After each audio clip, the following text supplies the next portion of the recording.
Welcome to SoulPod Studio. We're not your average social network. We're a community of professionals, enthusiasts, and students taking sustainability to the next level. Join us on our journey and get inspired by Earth heroes just like you. Hi, welcome back to another episode of SoulPod Studio. I'm Amy Farrell, joining you from the San Francisco Bay Area of California. And I'm delighted to have Ann Linder with me today. Ann is an Associate Director of Policy and Research at Harvard Law School.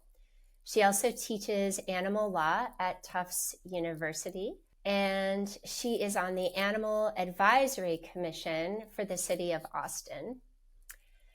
Ann has dedicated her entire life to advocating for animals, from animals under human care to wildlife.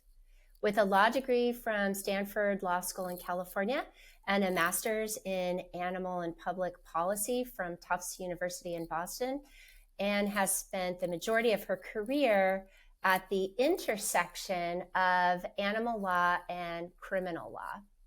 Examples of her work include wildlife tracking and crimes of neglect and abuse of domestic animals. She is truly the voice for justice for animals. Thank you so much for joining us today, Ann. Thanks so much, Amy. I'm really happy to be here with you. Well, let's start out with a little bit of background on your legal work. It's really influenced how humans interact with so many different species. When did you decide that you wanted to speak up for those who can't defend themselves? It's a good question. So for me, animals have kind of been a persistent passion that I've had since I was a very little kid. So before I was born, my mom worked as a backcountry ranger for the National Park Service.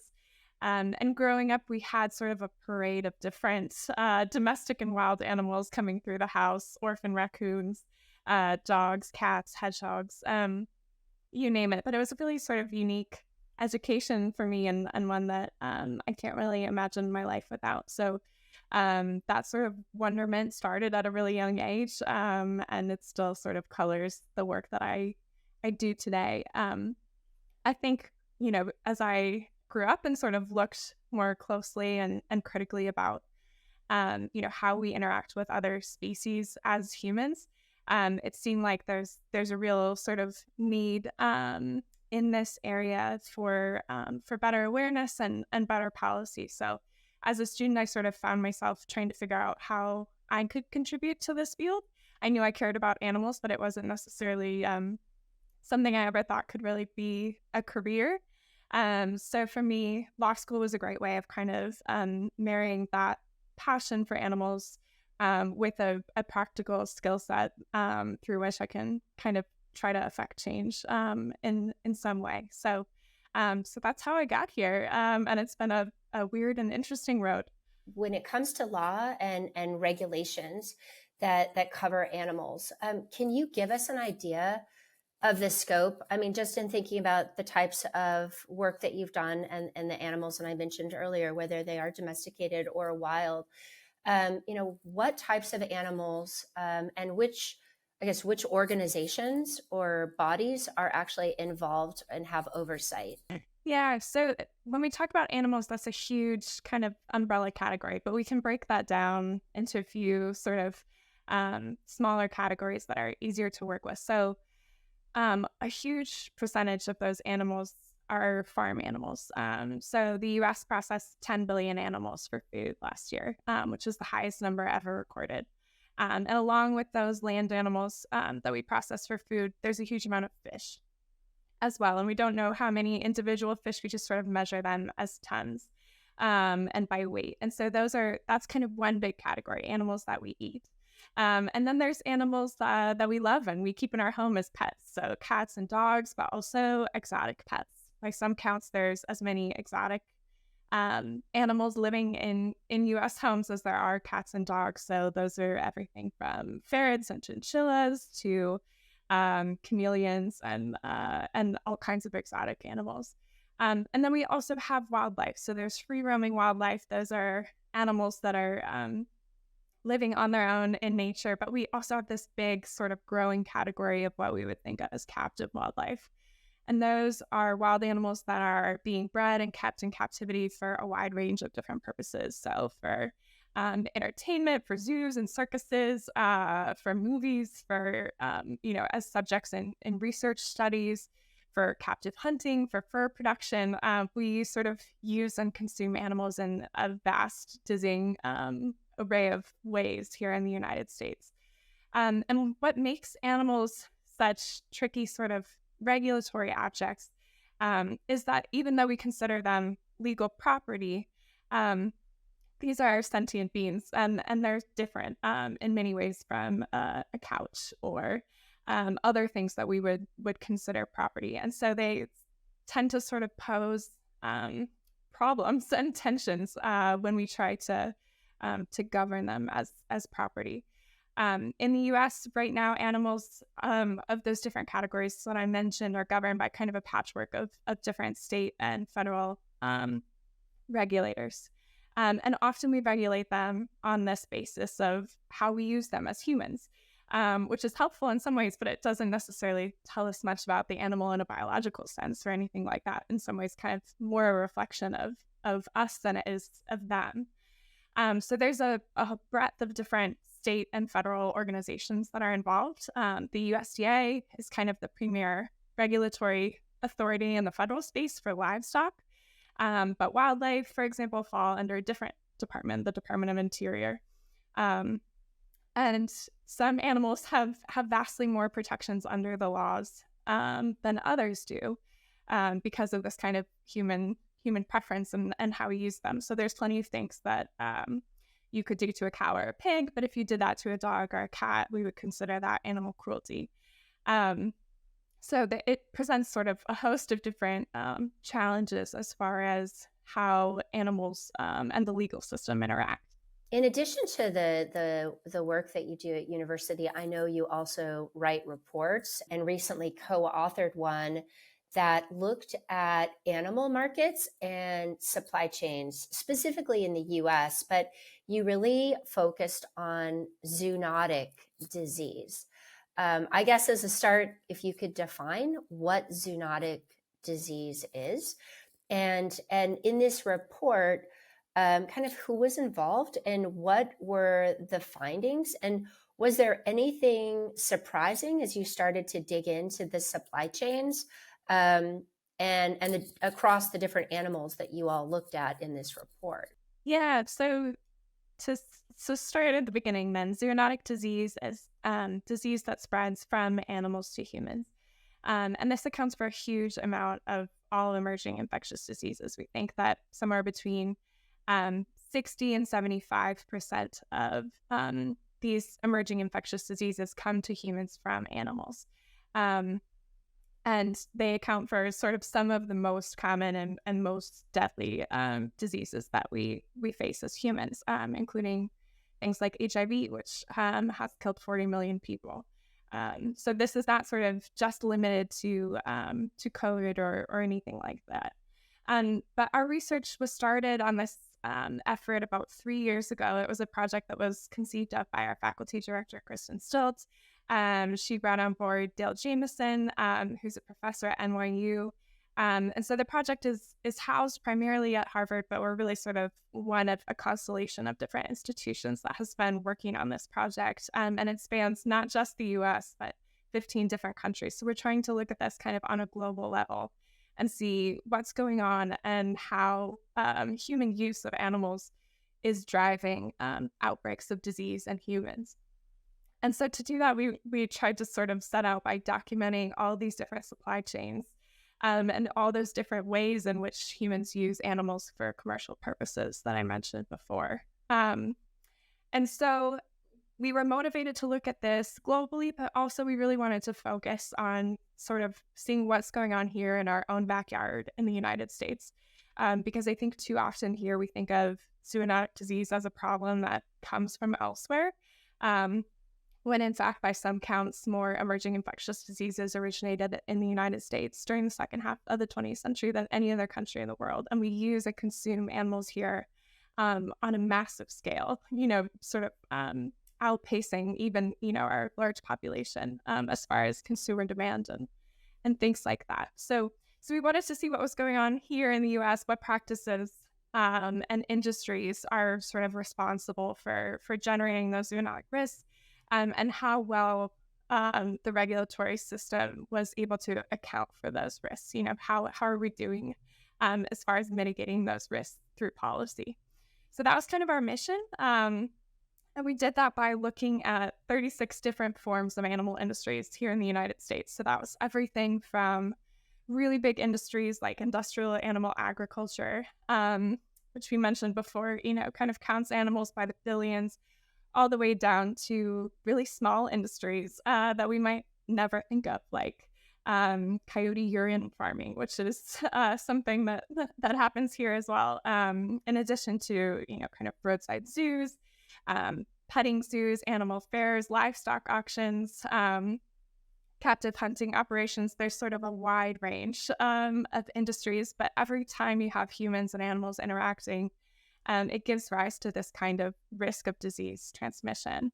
So we tried to analyze those 36 industries, looking at, kind of the risk factors that are baked into to each of them, and understand kind of how the regulatory system is addressing that. So as far as our major findings, I think it reaffirmed what we knew, which is that animals are used and consumed in the U.S. on an immense scale, and that makes our country sort of particularly vulnerable to zoonotic disease in many ways. Generally, the more human-animal interactions, the more opportunities for what we call spillover, where disease moves from animals to humans. And right now, many of those interactions are poorly regulated. We also found that the United States, in some cases, lacks even really basic information about many of these forms of industries and the risks that they pose. So, for example, in 2020, when mink on fur farms began contracting COVID-19, and in some cases generating new forms of the virus that were spread back to humans, these operations are so loosely regulated that in some states, policymakers didn't know if, where, or how many fur farms existed within their state, because they don't require so much as a license to begin fur farming. So there's a really urgent need, I think, for more and better data and different monitoring across these different industries. At certain points, we found ourselves asking questions to public health officials about forms of animal industry that they'd never heard of, or first learned of when the animals in them began contracting COVID. So I think right now there's sort of a big disconnect between, public health and animal industry, and there's not a lot of kind of information sharing between the two. So as far as conclusions go, we realize that risk can't be eliminated, right? But it can be reduced. And this could be done in many ways through regulation that would scarcely be felt by the public at large. Law and policy are a really important tool for reducing risk, but first we have to kind of understand what's out there, because right now we're trying to regulate in the dark. So what we're advocating at the end of all of this is really just for kind of clear-eyed, candid conversations about which of these industries are worth the risk they're posing, and how we could act to reduce risk wherever possible. So we're not trying to eliminate risk, but we're trying to get rid of this kind of unjustified risk or unnecessary risk, places where, the cost benefit of a fur coat versus a global pandemic might feel sort of grossly out of whack to many Americans. Well, on the point of risk reduction, I mean, maybe one of the easiest places or the most obvious places to start is one of the largest. And so I'd like to ask a little bit more about industrial animal agriculture. I understand that in the US, 98% of livestock that we're consuming comes from 21,000 highly concentrated factory farms. So, why are these very large industrial scale farms breeding grounds for novel pathogens? So I think, just to start as far as background, so for many of us, what we picture in our head when we think about where our food is from is no longer accurate. So over the last 50 years, there's been this huge consolidation in the livestock industry. And we moved from more dispersed, smaller family farms to these kind of big industrial meat facilities, which we call CAFOs, or confined animal feeding operations. Colloquially, they're referred to often as factory farms.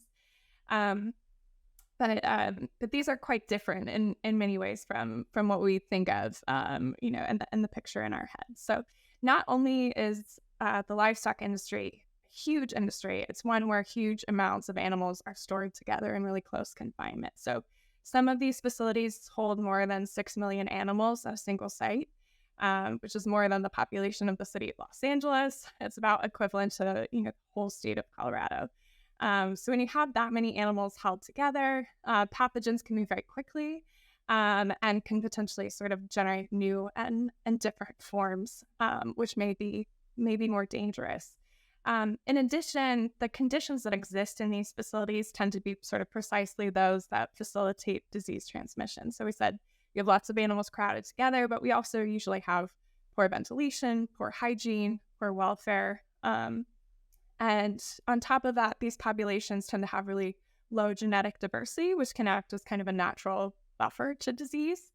So we're creating these kind of massive animal monocultures in these facilities as well.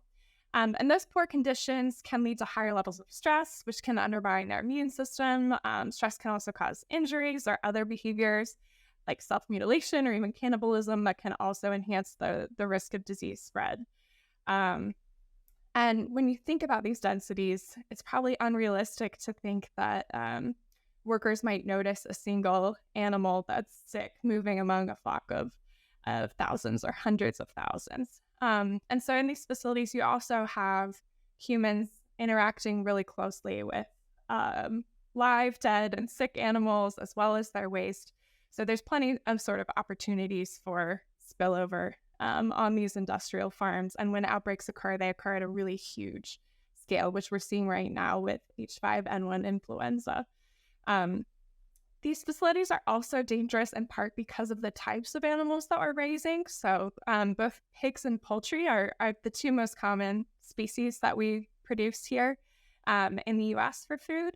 And these species are particularly significant because they're both carriers of influenza viruses, which are widely considered to be the type of virus most likely to give rise to a future human pandemic. So the last influenza pandemic in 1918 killed 7 times as many people as COVID has, and that was at a time when the world's population was just a quarter of its current size.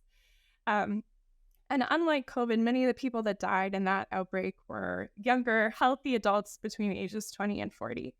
And we don't know sort of with certainty how that outbreak started, but the leading theory suggests that it did start here in the United States and potentially at a stockyard in Kansas. So when we interviewed experts for this research, we always ended by asking them the same question: what is it that keeps you up at night? And without hesitation and without exception, the answer they gave us was always the same: a large-scale influenza pandemic. So a disease event like this could occur on a scale kind of beyond what we've seen, with death tolls that could rise into the hundreds of millions, potentially even into the low billions. And these concerns are augmented by the fact that we're producing more chickens and pigs than we ever have before in human history. So globally, we produced 85 billion chickens last year. But these animals are so abundant that scientists have found there will be a strata of chicken bones in the archaeological record that marks the present era. So we're coming to this problem at a really unique time. And at the same time, we're currently living through the largest avian influenza outbreak on record here in the US, which has left more than 58 million birds dead on these industrial farms since the virus reached the States. That virus has spilled over to dozens of other species, including mammals, and also to a man in Colorado who is working to depopulate infected birds at one of these facilities. So while this outbreak is devastating wildlife, the longer it goes on and the more species it spreads to, the greater the chances that we might sort of hit on a strain that could be highly transmissible from person to person, which could potentially lead to these kinds of doomsday scenarios that all of us are worried about. So we've covered a little bit about this human animal interaction and how that can contribute to the risk of the spread of a zoonotic disease. But outside of that, are there other drivers that you've researched or that you're seeing that support the spread of pathogens? And if so, is there anything that we can do or think about in terms of kind of curtailing the spread? Yeah, so that's a great question. So, in addition to looking at kind of these specific human animal interactions and the way that we use animals in these different industries, if we sort of zoom out and look at this from a macro perspective, there's these other kind of large scale background drivers that are occurring at the same time. Um, so, for example, climate change is kind of augmenting this risk in really dynamic and potentially dangerous ways. So, climate is changing where animals can live. It's forcing them to move, and that's driving kind of new interactions between those species of wild animals and domestic animals, those wild animals and humans. So, if they're moving into new ranges, there are these kind of first encounters that can occur. And with that, disease spread can happen from one species to another. So it's allowing pathogens to move at the same time that these animals are moving. Um, so I'd say that is one kind of driver. But in addition to that, we have kind of human population that is rapidly expanding. Our world is increasingly globalized. And then alongside that, you have kind of large scale changes in land use. So we need more room to house ourselves, to feed ourselves, and that has kind of managed to like continually squeeze these kinds of wild spaces, and that can potentially be dangerous as far as driving disease outbreaks. So we know that kind of intact, healthy ecosystems tend to spur fewer disease outbreaks than degraded ones. And so as we kind of venture farther into forests and fragment landscapes in different ways, and then sort of infill those once wild areas with our own domestic livestock, we're kind of paving the way for pathogens to move and these interactions that might not have occurred without our assistance. At the same time, we're moving animals, live animals across the globe through the wildlife trade, through live animal export of domestic animals. So we're kind of mixing animals in all of these different and potentially dangerous ways. I would say animal agriculture is also a part of that. So if you think about a place of really high biodiversity like the Brazilian Amazon, a lot of that land that's being cleared and deforested is being cleared to raise cattle and to create more pasture land for cattle. So something like 75 to 80% of illegally logged forest land is now used to raise cattle. So we also see these kinds of connections between those industries we're looking at and some of these large-scale drivers. But I think there's a real need here to focus on prevention, forest protection payments, things like that can kind of help keep these ecosystems intact and pristine, so that there are fewer kind of opportunities for disease to reach humans in that way. Would you give people who are watching this or listening to this podcast ideas that are fairly simple, small ways that they can make change in their own lives that would help ameliorate the situation? Yeah, so I think the first step for me was sort of just recognizing that all of us have participated in one of these industries in some way or another, right?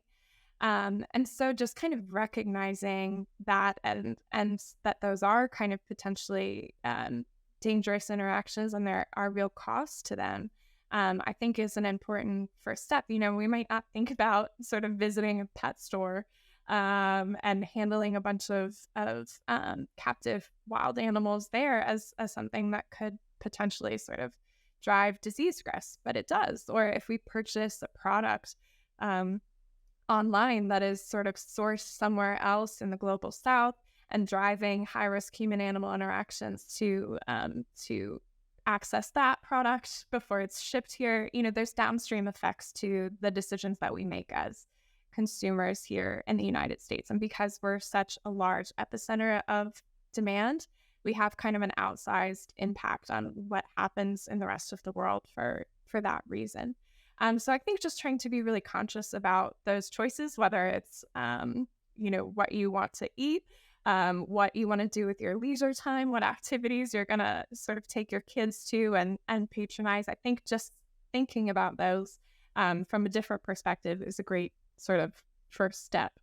But I think getting engaged as far as your local government all the way up to the federal level on animal issues is also really important and critical. So for some of these bills that relate to animals, if congressional offices get even 4 calls or something from the public on one of these issues, that's enough for them to kind of sit up and take notice and take these issues seriously. So I think, in many cases, animal industry is very well organized. They have kind of sophisticated lobbying efforts, and they're doing all the right things to try and sort of combat any kind of regulation. So I think trying to be organized on the other side and not just kind of being passive observers of our legislative system is really sort of a powerful antidote to that. Lately, there's been a big trend in ballot initiatives related to animals, which usually carry sort of overwhelming support among the public. And I think that's another great way to get involved. But really, I think it just comes down to this kind of consciousness of just having that as a lens in which we view our everyday activities. And maybe you could talk to us a little bit about your own career path and what sort of advice you would give to someone who wanted to follow in your footsteps and pursue a career in animal protection. And given that you're a lawyer, maybe you could also talk a little bit about what lawyers can do and how they actually tackle these issues specifically.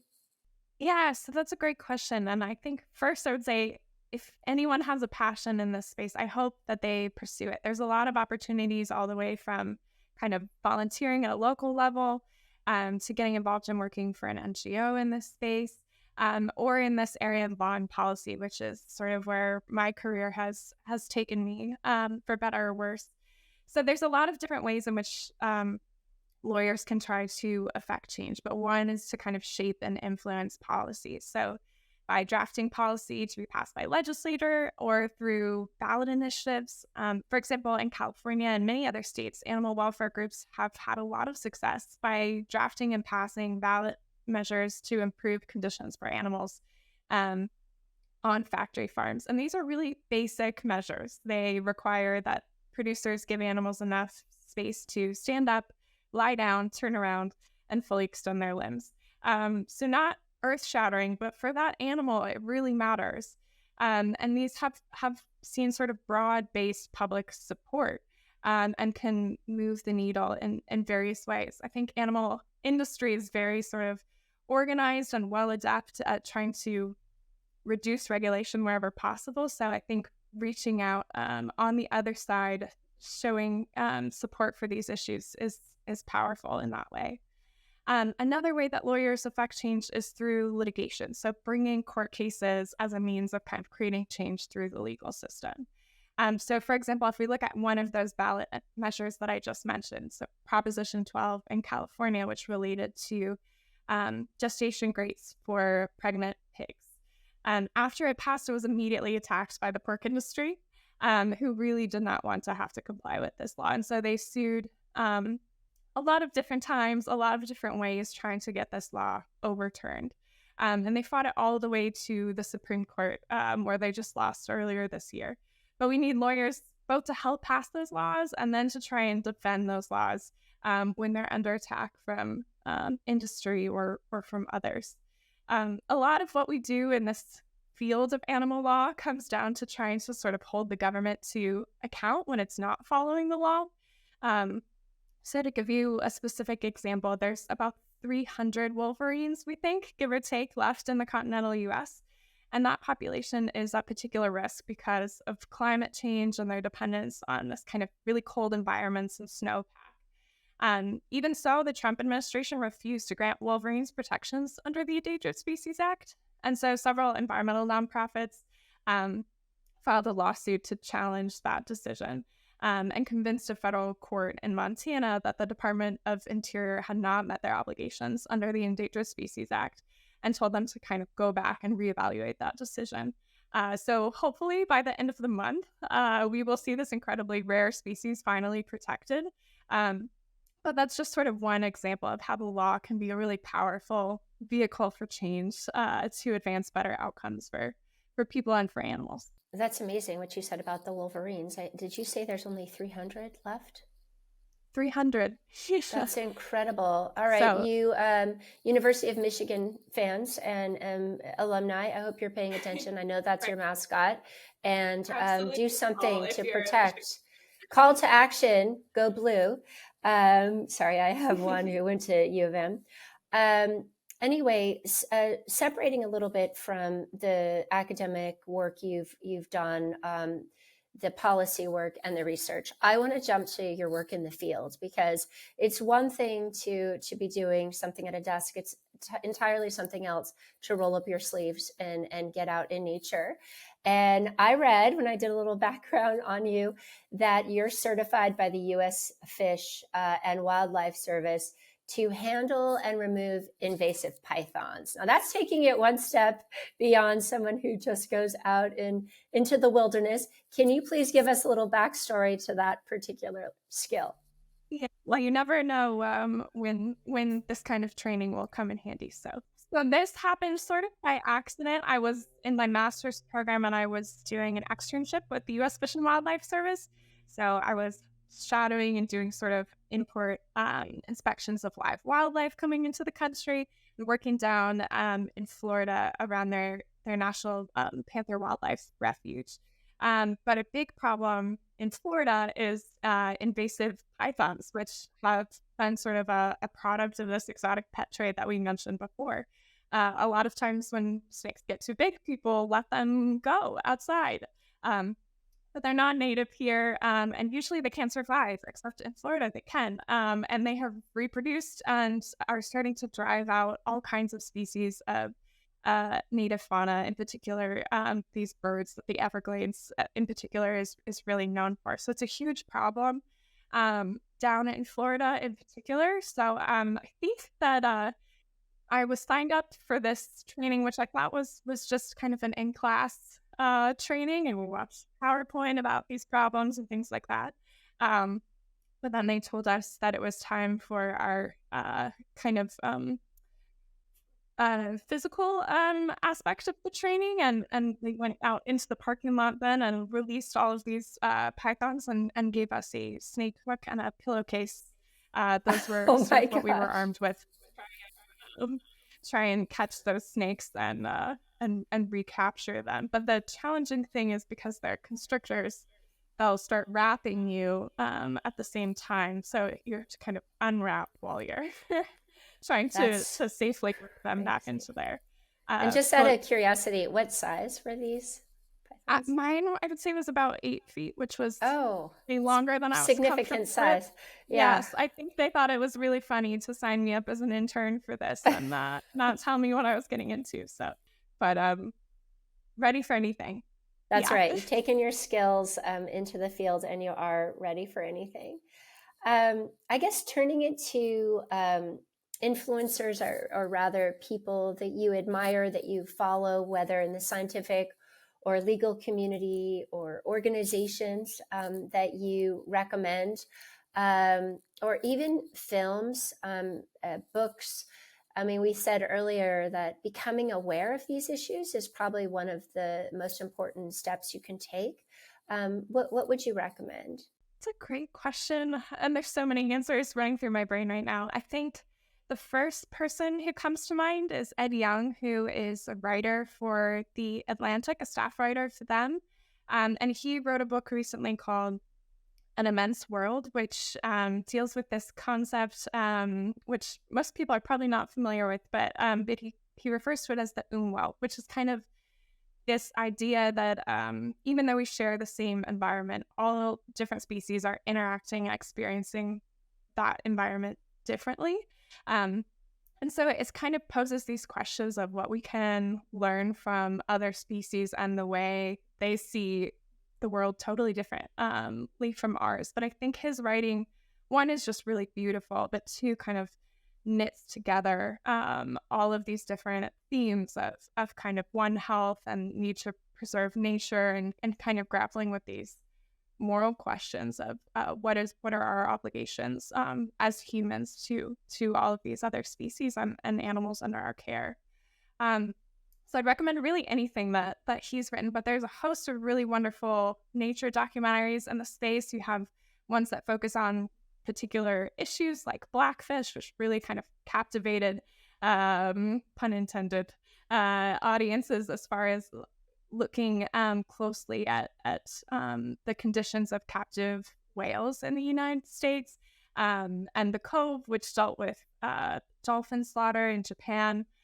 So finding opportunities to kind of go deep on particular aspects of the issues, because animals is such a broad category, but each of those, I think, has really kind of changed the way I understand and see the world. And I'm a very visual person, so I love anytime I can watch something and learn at the same time. I'm all on board for that. Oh, that's great. And you mentioned One Health, and it's a term or a concept I've heard before, but I don't know a lot about it. Would you mind just sharing what that means exactly?